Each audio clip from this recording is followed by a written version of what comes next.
Hey y'all, Wild Riley, I'm back again. So the racking process from the elderberry strawberry cherry wine is not done. That's kind of the overflow, one of them. Some good elderberry cherry strawberry wine bubbling away, and I'm going to use that one to inoculate this one. So this is the next batch, and this is Mead. So this is gonna be straight up honey wine. Let's see if I can find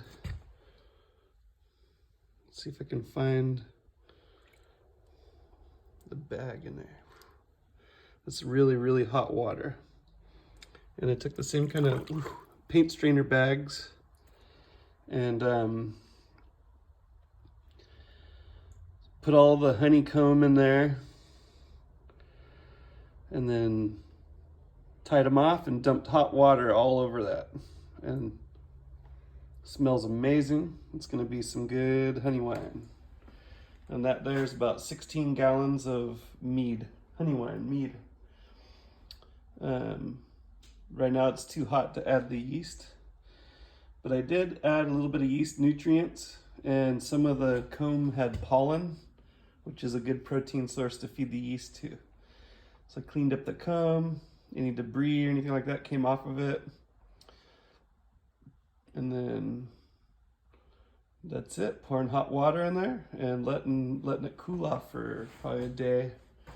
And then I'll take probably about a cup, maybe 2 cups of that, maybe not out of that bottle, but out of the same batch, and just pour it right in there. And it'll start bubbling away. And then we'll see what we're gonna do. I don't know if I'm gonna make lots of wine or what I'm gonna do. But last batch turned to vinegar. I'm gonna try to avoid that.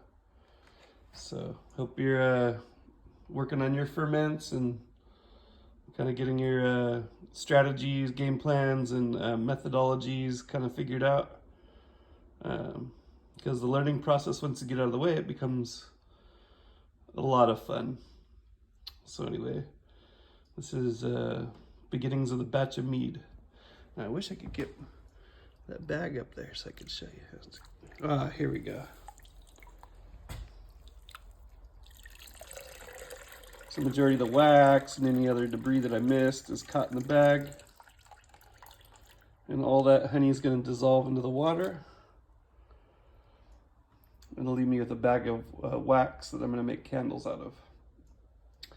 So when I go to rack this, I'm going to rack just above the bottom of the barrel and stop just before the top reaches the bottom. And that's going to separate anything that settles to the bottom and anything that's floating from the top. So I'm going to kind of rack the middle out of it. And then sometimes what I'll do is I'll pour out the rest and kind of strain it with a smaller siphon and kind of mess around with the last little bit. But yeah, it's gonna be a fun one. So thanks for watching. Wild Riley out.